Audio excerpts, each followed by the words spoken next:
الرحيم. كوثر القطي، مديرة دار الشباب سيدي حيا زعير.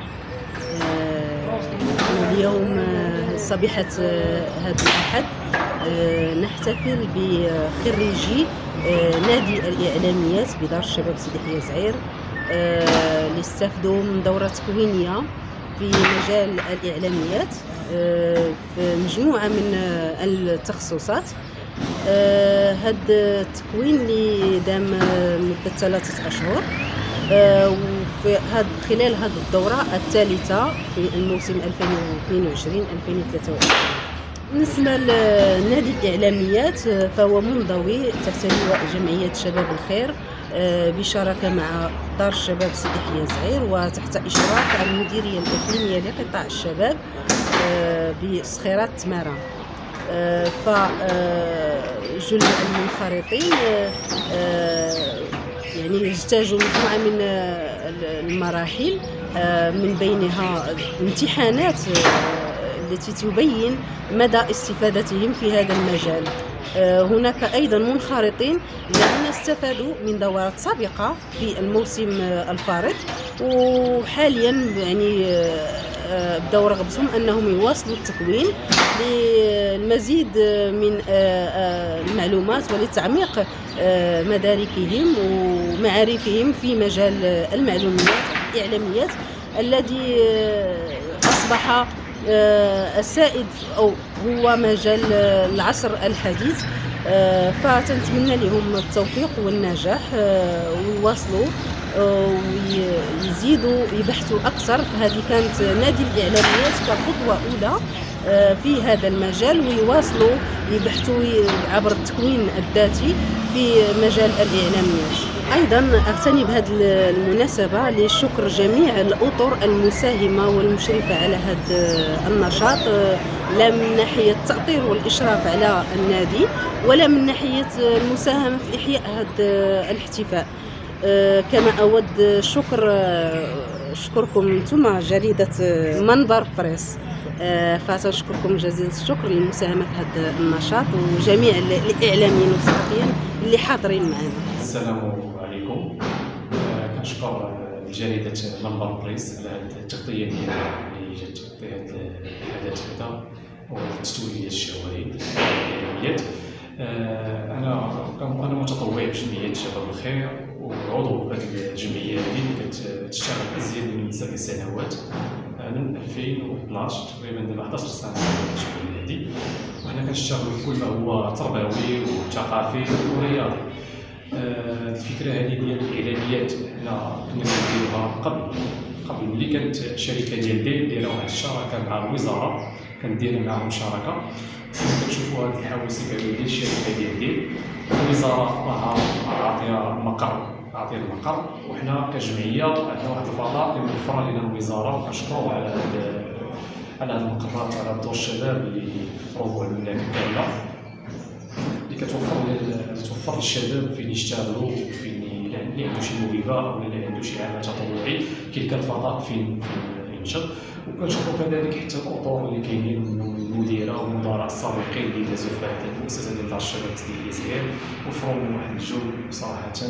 حنا اللي استمرينا مدة ديال 11 سنين وحنا كنشتغلوا، وفي جميع الأعمال اللي كنديروا هي أعمال تطوعية من الدعم الذاتي ديالنا حنا كشباب اللي كنا مازال كنقراو، وحنايا كنشتغلوا في هذه الجمعية هذه وكنا مستمرين فيها.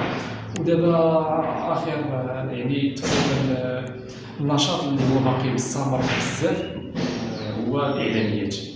كنا كنديروا مسرح، كنا كنديروا موسيقى، كنا كنديروا الرياضة، واللي بقى دابا حاليا هي الإعلاميات، لأن هي عندها واحد الأهمية كبيرة وهي المحافظة الأمنية ديال المستقبل.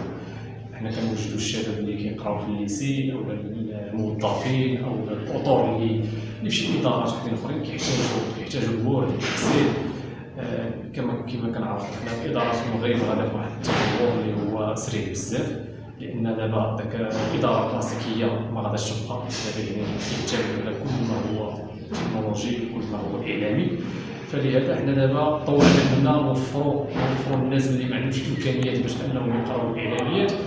حنا دابا كنوفروها لهم مجانا يعني ما يخلصوا حتى شي حاجه اللي جا كيتسجل معنا عنده 30 درهم في الخيره. هذيك ما كانتش عدلناها لاننا ولينا كنحتاجوا بحال شي كابل خسار بحال الماركور مثلا باش نكتبوا الفوتوكوبي اللي كنديروا ليهم، ومنها الحفله اللي راكم شفتوا حتى دابا حتى هو داخل في 30 درهم، ومنهم الفوتوكوبيات ديال الجوائز. ولا بقات شي حاجه كنزيدو حنا نجيبها نكملوا نجيبها نديروا لك الثمن رمزي فقط تيخلصوها الفورماسيون كامل في العاده. يعني بحال خلص 30 درهم يعني كيوليش مخارج غير في لافورماسيون، يعني ميبقاش في الجمعيه كامله، عنده الحق انه يدخل للمؤسسه ويدير شي نشاط ويستافد من جميع انشطه الجمعيه. يعني هذا هو الثمن الرمزي اللي دايرين هنا. وكان صراحه حنا هادشي كنديرو حنا فخورين يعني دايرو حنا بالاراده ديالنا ومرتاحين، وفي نفس الوقت توصلوا واحد الميساج للناس اللي هما عندهم وما كيبغيوش. يعني الا عندك انت مثلا، ومعنا حتى اللغه الانجليزيه، معنا واحد الولد حتى هو كيدير اللغه الانجليزيه مجانا، ويعني اي واحد فينا كيعرف شي حاجه راه كيديرها مجانا. ويا ريت لو كنت نعرف الرياضيات وكنعرف الفرنسيه وكنعرف بزاف د الحوايج غنديرهم، ولكن الاعلاميات اللي كنعرف هي اللي كندير. وكنتمنى حتى انا من الشباب اللي كيعرف شي حاجه، راه دور الشباب كاينه، قدم شي حاجه، عطيه ولو غير القليل وما تبقاش بلاش. وكنشكروا كاع اللي ساعدنا ووقف معنا من ناحيه التنظيم ديال الاطر الاعلاميه اللي جات صورات التغطيه ديال هذا الحفل هذا. وكنشكروا الجميع وكنشكروا المتابعين ديال هذه الجريده هذه.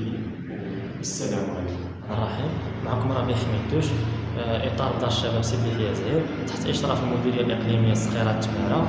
حنا اليوم في دار الشباب سيدي يحيى زهير درنا واحد الحفل في التربوي اللي هو توزيع الشواهد للدوره الثالثه لنادي الاعلاميات.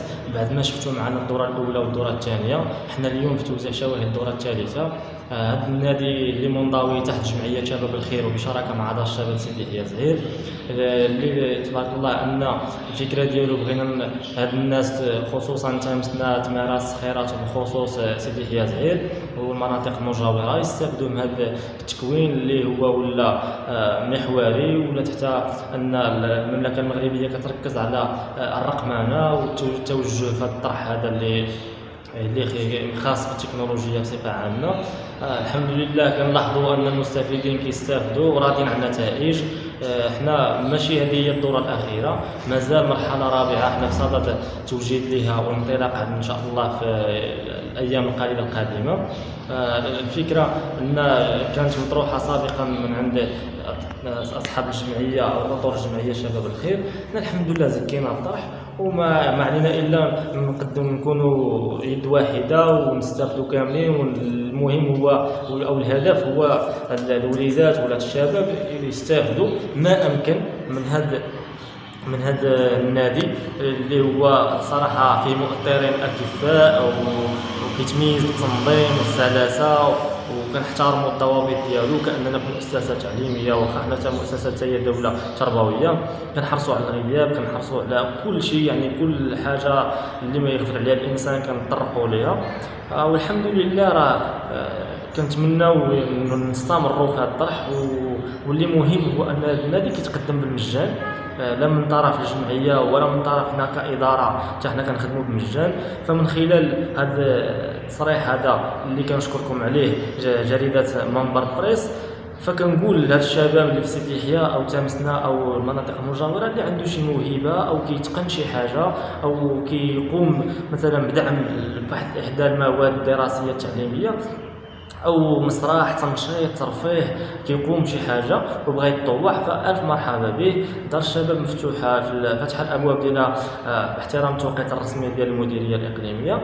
وحنا ما غادي نكونوا غير واحد دفعه معنويه قويه لاي شاب توجه لعندنا ولا بغى يعطي شي دروس ولا بغى يقدم شي حاجه اللي هو استفد منها سواء كيف ما بغات تكون. مرحبا بهم. كنشكروا التغطيه الاعلاميه، كنشكروا الحضور الكريم اللي حضر معنا اليوم، المؤطرين الاخوان كلهم باسمه، الجمعيه بصفه عامه اللي حاضر واللي غائب.